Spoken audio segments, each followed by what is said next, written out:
Good morning, students. Hope you all are fine and given the practice test paper.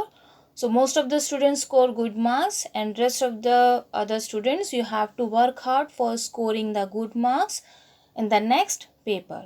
So for that, best of luck. Okay, for all the students. So students, today in this video we do the reading of the lesson and recitation of the poem. This is the revision part. We will do, as you know, that in your exam questions will come inside from the lesson and the poem. So let's start from your first poem, God Made Them All. All things bright and beautiful, all creatures great and small, all things wise and wonderful, the Lord God made them all. Each little flower that opens, each little bird that sings, He made their glowing colors, He made their tiny wings. The purple-headed mountain, the river running by, the sunset and the morning that brighten up the sky. The cold wind in the winter, the pleasant summer sun, the ripe fruits in the garden, He made them every one. He gave us eyes to see them and lips that we might tell how great is God Almighty, who has made all things well. So students, I show some pictures to you so you can easily understand this poem. A poem written by Cecil F. Alexander in 1848. What is the poem name? All Things Bright and Beautiful. Okay.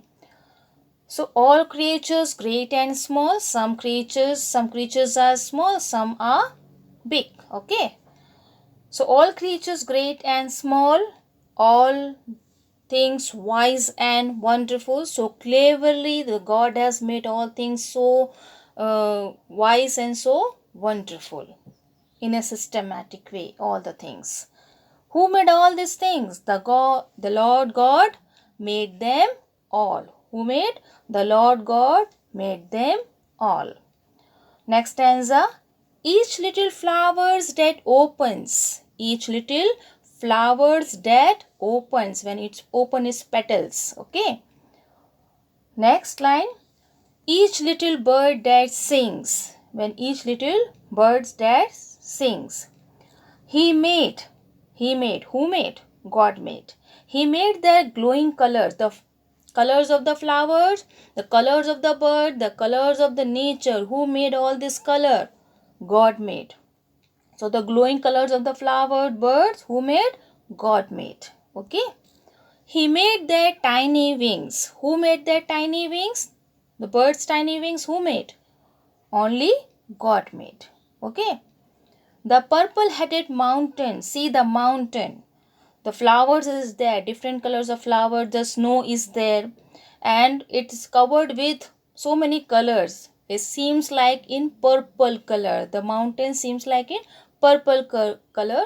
And it is covered. Okay. So the purple-headed mountain. The river running by. Near the river is running. Okay. The sunset and the morning. The sunset and the morning that brighten up the sky. So at the time of sunset and at the time of sunrise, the sky color is totally changed. So it look like it's brighten up the sky. So who made all these things? God made. Now come to the next stanza. The cold wind in the winter. Which season the cold wind breeze? In the winter. The cold wind in the winter. The pleasant summer sun. The pleasant summer sun. The ripe fruits in the garden. The fruit is ripen. Okay. So the ripe fruits in the garden. He made them every one. Who made all these things? God made all these things. The cold wind in the winter, the pleasant summer sun, the ripe fruits in the garden, and He made them every one. Last stanza, see, he gave us eyes to see them. Who gave us eyes? God. Why? Why he has given eyes? He gave us eyes to see the creation of the God, the beauty of the creation that God has made, the different colors. Okay, he gave us eyes to see them, and lips that we might tell. Why the God has given lips? That we might tell the greatness of the God, the Almighty. Okay, so we have to tell the greatness of the God. How great is God Almighty? How great is God Almighty? Who has made all things well. So, who has made all things well? God has made. So, students, I hope you understand each line as the poet wanted to convey the greatness of God, and we must thankful to him and praise him for his beautiful creation and beauty of the nature. Okay, students, so let's go to the first lesson, the reading of the first lesson. The lesson name is The Learned Fool. Okay, so the long ago in a small town there lived four friends. They like each other and spend a lot of time together. Three of them very learned men. So among the four, three of them are very learned men. They knew so much that they found nothing more to learn. But in spite of all their learning, they lacked common sense. Means the three friends lacked common sense, but the fourth one is having the common sense but less knowledge. The fourth man, on the other hand, was not at all keen to learn anything. He learned very little, but he had a lot of common sense. Common sense means when we act something, when we do any work, we have to think before doing that work. Okay, so this fourth friend had a lot of common sense. One day the four friends met and discussed how they could put all their learning to good use. They wanted to earn money and better themselves. They decided to travel far and wide and meet people of different lands. They also hoped that during the course of their travel, they would win the favor of kings and get expensive gifts from them. So the four friends discussed, say they want to earn money and better their life. So what they hope? So during the course of their travel, they would win the favor of kings by showing their knowledge and get expensive gifts from the king. Okay, so the four friends set out on a long journey. As they were passing through a dense forest, they saw on the ground the bones of a dead animal. These are the bones of a dead animal, said the learned man. Shall we try and bring the animal back to life? Said the second learned man. But how shall we do it? He asked. I know how, said the third man. The fourth man did not say anything. Okay, then the first landman said, I know how to put the bones together. So, who said this word? The first learned man. What he said? I know how to put the bones together. The second learned man said, I will give it skin, flesh, and blood. Who said this word? The second learned man. I will give it skin, flesh, and blood. Then the third learned man said, I will give it life. So, who will give it life? The dead animal? The third learned man said. Okay. So, the first learned man put all the bones of a dead animal together. The second learned man gave it skin, flesh, and blood. The third learned man was just going to bring the animal back to life. That time when the fourth man shouted, Stop! Don't bring the animal back to life. It is a lion. what the fourth man said? Don't give life to this dead animal. It is a lion. The three learned men laughed at him. To whom the three men laughed? The fourth man. Okay.